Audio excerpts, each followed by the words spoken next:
4th December. My dear Lady Misericordia, I hope this letter finds you well. I'm sure it will, relishing, as I'm sure you are, the delights of being without a tutor for the moment. Have you made a bonfire of your books, I wonder, and are you busy unlearning your Latin? I'm sure your friend Viscount Fox will be happy to supply you with plenty of useless knowledge to replace it with. He does seem to know such a lot about nothing of any consequence. I am certainly improving, not least because we have finally reached the North Sea port, where your father's expedition is to board its ship for Norway, and we will no longer have to be jolted across country by that dreadful coach. Moreover, today's journey was markedly less springy than yesterday, after Lord Daunt persuaded the Professor that he really should stop tying us to the coach with his special elastic rope. Unfortunately, however, although our progress included less bouncing, it did include altogether too much more Oxshott. The Baronet had apparently grown bored with riding inside the coach, and judging from your father's expression this morning, the coach had grown tired of him, and so he decided to join us on the roof for today's journey. Quite how he could enjoy himself so much, being shuddered and lurched along on top of all that teetering luggage, I cannot imagine, but he certainly seemed to, trying to get us all to join him in a Swahili sing-along, thumping out the beat on a box of china that had begun to rattle ominously and laughing at us when we lost our grip and almost fell off. But while Oxshott might have been enjoying himself, no one else was, mostly because his position on top of the coach put him in a prime position to spot any wildlife in the surrounding countryside. And for the Baronet, as I am sure you know well, to see any animal is to wish to kill it. "A grouse!" is what began it, not long after we'd started out. "Guns! Now! Stop the bally coach! Guns!" And he leapt forward, grabbing the reins from the coachman and hauling us to a stop. He then turned and started unloading baggage, passing us all boxes and packages as he searched for his shotgun in the luggage. "What's going on?" demanded Lord Daunt. "Oxshott, what the devil are you playing at?"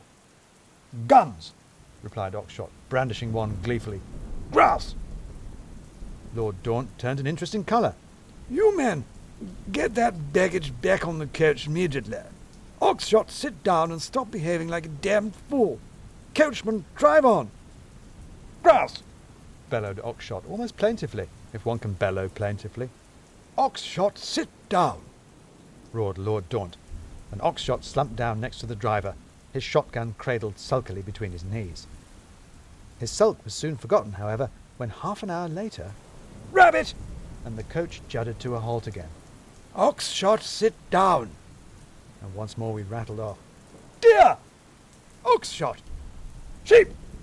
"Oxshott!" "Man with a hat!" "Oxshott, do that one more time, and I swear I will shoot you with your own damned gun." It was then, as Professor Cumulus tried to persuade Lord Daunt not to start diminishing the numbers of the expedition before they'd even begun, that something occurred to me.